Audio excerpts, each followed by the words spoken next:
Shalom Bapak Ibu Saudara sekalian yang dikasihi Tuhan, selamat pagi. Bersyukur untuk segala kebaikan Tuhan di dalam kehidupan kita, di mana Ia tidak pernah meninggalkan kita atau membiarkan kita sedetik pun. Ia selalu ada menopang kita. Puji nama Tuhan, semua adalah karena anugerah Tuhan terhadap kita.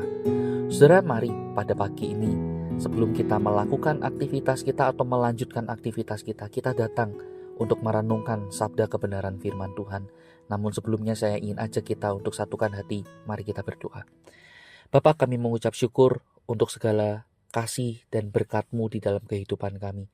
Engkau selalu ada bersama dengan kami di dalam tiap musim hidup kami. Kami sungguh bersyukur kami punya Allah yang setia seperti Engkau. Dan pagi ini Tuhan, sebelum kami hendak melakukan aktivitas kami atau melanjutkan aktivitas kami mau datang untuk belajar akan kebenaran firman-Mu. Tuhan, tolong kami, beri kami hikmat dan mampukan kami untuk kami juga melakukan firman-Mu.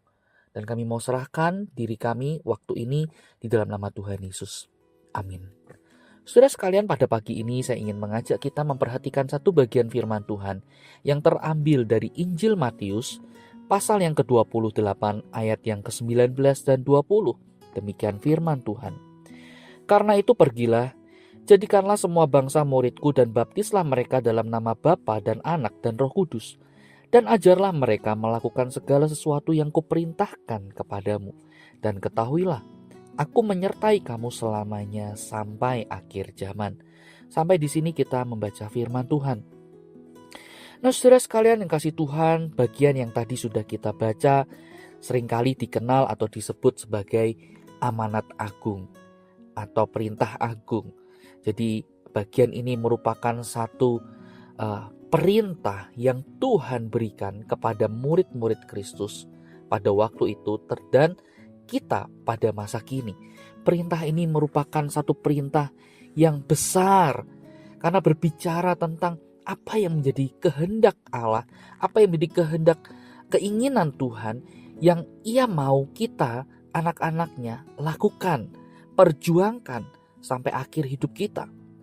Nah, saudara, kalau kita memperhatikan amanat agung ini, kita akan menemukan di dalamnya berisi 4 kata kerja. Yang pertama, saudara, kita akan melihat yaitu adalah pergi. Jadikan muridku, baptislah dan ajarlah. 4 kata kerja ini, saudara. Namun, saudara, dari 4 kata kerja ini ada satu perintah utama yang ini tidak boleh kita abaikan atau lalaikan. Apa itu, saudara? Yang menjadi perintah utama dari keempat kata kerja itu yaitu adalah jadikan muridku. Saudara, ini yang menjadi kehendak Tuhan, keinginan Tuhan yang Ia mau kita lakukan, kita kerjakan.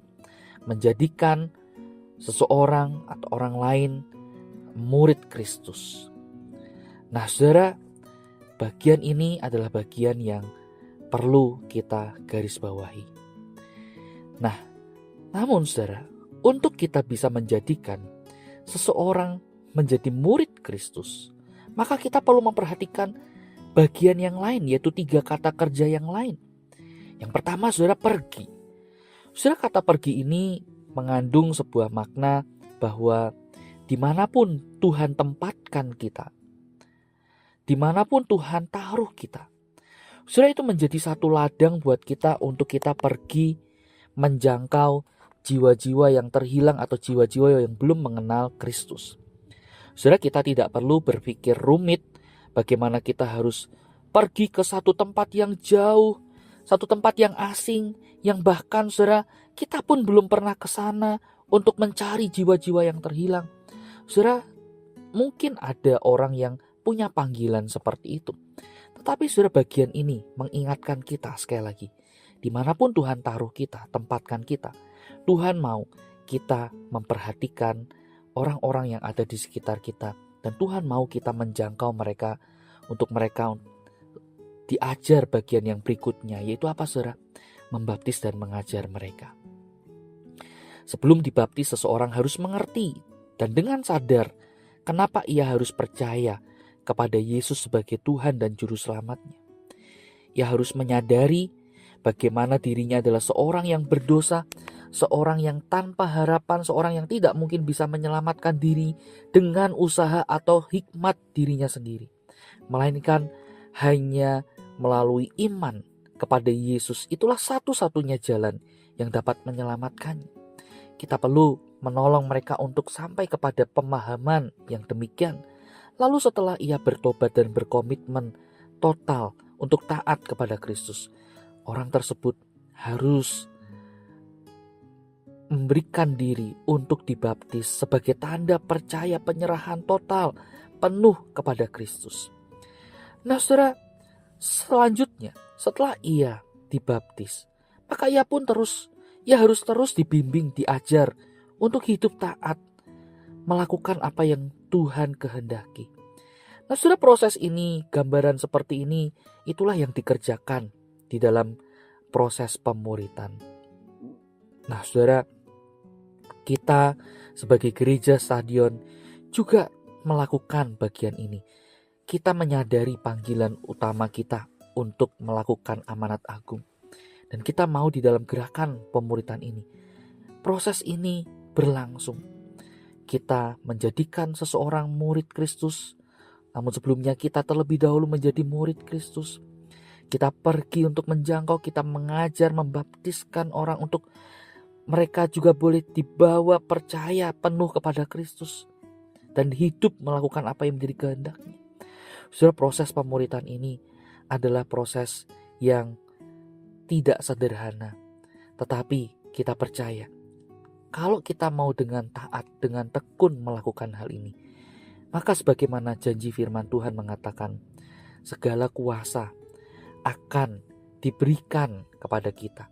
Allah menyertai kita. Ia akan memampukan kita. Nah, saudara sekalian kasih Tuhan, namun yang menjadi pertanyaannya buat kita adalah, maukah kita memberi diri untuk melakukan kehendak-Nya? Mari kita berdoa. Bapa, kami mengucap syukur untuk firman yang kami boleh baca dan renungkan pagi ini.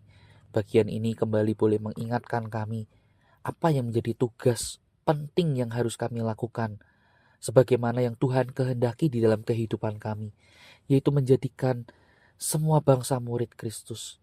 Tuhan, tolong kami yang lemah, yang terbatas, yang kecil ini. Kami butuh pertolongan-Mu untuk melakukan tugas yang besar ini. Tuhan, tapi kami mau menyerahkan diri kami untuk dipakai oleh-Mu. Tolonglah kami Tuhan.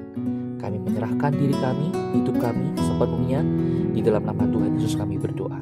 Amin. Selamat pagi, Tuhan Yesus menyertai kita.